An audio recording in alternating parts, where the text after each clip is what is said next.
ఈరోజు ఎవరు ఏ దుఃఖంలో ఉన్నారో, భర్తను చూసి, భార్యను చూసి, పిల్లలను చూసి, కుటుంబ పరిస్థితులను చూసి ఎంతో దుఃఖం. నిజమే, లోక పరిస్థితులను చూసినప్పుడు, లోకంలో మారుతున్న పరిస్థితులను చూసినప్పుడు ఎంతో దుఃఖం, చింత కలుగుతుంది. మన దుఃఖం ఎవరు తీసివేయలేరు. మన బాధలు ఎవరి వల్ల కాదు తీసివేయటం. ఏ మనుషుడు ఏమీ చేయలేడు.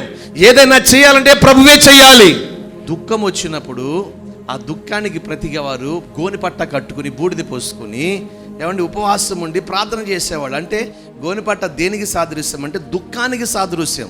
పాత నిబంధనలో చాలామంది రాజులు, సొలొమోను, దావీదు, మొర్దెకై, ఇలా గమనించుకుంటూ వెళితే చాలామంది గోనిపట్ట కట్టుకుని ప్రభు సన్నిధిలో, నినివే పట్టణస్థులు గోనిపట్టాన్ని కట్టుకుని బూడిద పోసుకొని ప్రార్థన చేశారు. అదంతా పాత నిబంధన. ఇప్పుడు కొత్త నిబంధనకు వచ్చేప్పటికి నూతన నిబంధన సంఘంలో గోనిపట్ట లేదు. మనస్సునే కట్టుకుని ఉపవసించి ప్రార్థన చేయాలి. హల్లెలూయా. నేను అంటాను, ఇప్పుడు ఆయన ఏం విడిపించాలనుకుంటున్నాడు అంటే దుఃఖం. గట్టిగా స్తోత్రం చెప్పండి. ఏ స్థితిలో మనము గోనిపట్ట కట్టుకుని ఏ దుఃఖములో ఉన్నామో ఆ దుఃఖమును ప్రభు ఈ నెల విడిపించును గాక. చెప్తారా గట్టిగా? చెప్తారా గట్టిగా? కలిగిన పరిస్థితులను బట్టి, తండ్రి లేని పరిస్థితిని బట్టి చాలా కృంగిపోయి ఉంది సేవకులు 30వ తారీఖున.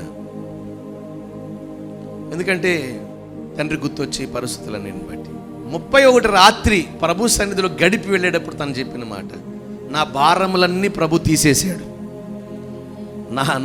నాలో ఉన్న దుఃఖమంతా తొలగిపోయింది.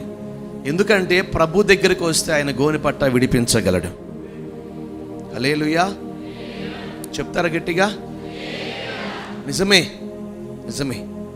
ఈరోజు దేవుని వాక్యాన్ని వింటున్న నీ జీవితంలో కూడా ప్రభు నీ దుఃఖంలోంచి నిన్ను విడిపించబోతున్నాడు. ఏ స్థితిలో నీకు దుఃఖము కలుగుతా ఉందో ఆ దుఃఖమును విడిపించి సంతోష వస్త్రమును ఆయన నీకు ధరింప చెయ్యునుగాక.